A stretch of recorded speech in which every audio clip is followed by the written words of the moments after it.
Heartbroken daw si Pangulong Bongbong Marcos sa sunod-sunod na karahasan sa mga paaralan sa bansa. Para po sa detalye, nasa linya ng telepono mula sa Malacanang si Maricel Halili Mase.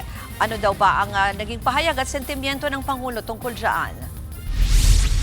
Yes, Ruth, gaya nga ng nasabi mo, heartbroken daw si Pangulong Bongbong Marcos sa nangyaring barilan sa Tacloban kung saan 2 menor de edad ang sanhi ng pagkamatay ng 3 kapwa nila estudyante.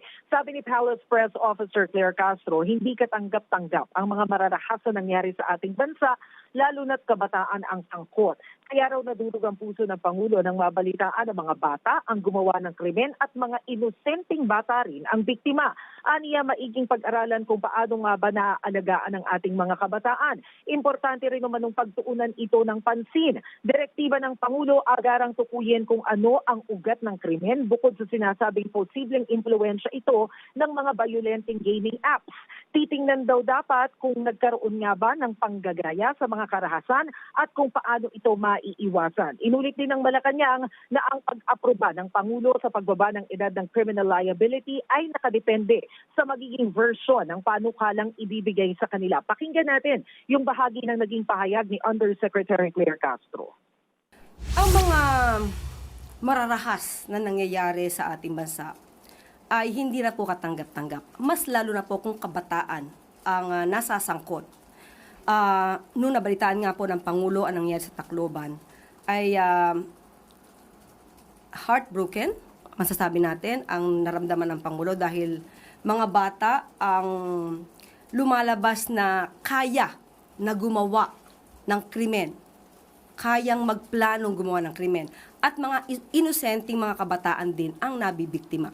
So, iniuutos din po ng Pangulo ang agarang pag-determine ano ang nagiging ugat nito. Maliban po sa nakita ng Pangulo na may kinalaman ng iba mga gaming apps na marahas, so dapat makita po talaga kung saan nagbumula ito, kung nagkakaroon ba ng panggagaya, nagiging parang normal. Ruth, matatandaan natin na nauna na rin sinabi ng Malacanang na bukas sila sa posibilidad na magpatupad ng ban o ipagbawal yung paggamit ng mga violent gaming apps dito sa Pilipinas. Kung ito talaga yung nakikita nilang sanhi ng involvement ng mga menor de edad sa ilang krimen. Ruth?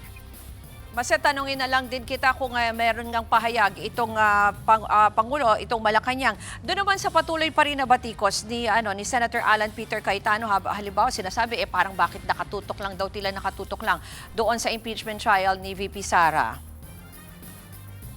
Ang buwelta dyan ni Undersecretary Claire Castro, Ruth, sino daw ba ang nagsabi sa kanya na ang focus lamang ng Malacanang ay yung impeachment laban kay Vice President Sara Duterte? Total, mahilig naman daw siya sa social media, dito tumingin na rin daw siya ng updates kung paano gumagalaw at nagtatrabaho ang gobyerno para daw matutukan itong issue ng korupsyon at mapanagot kung sino nga yung dapat na mapanagot.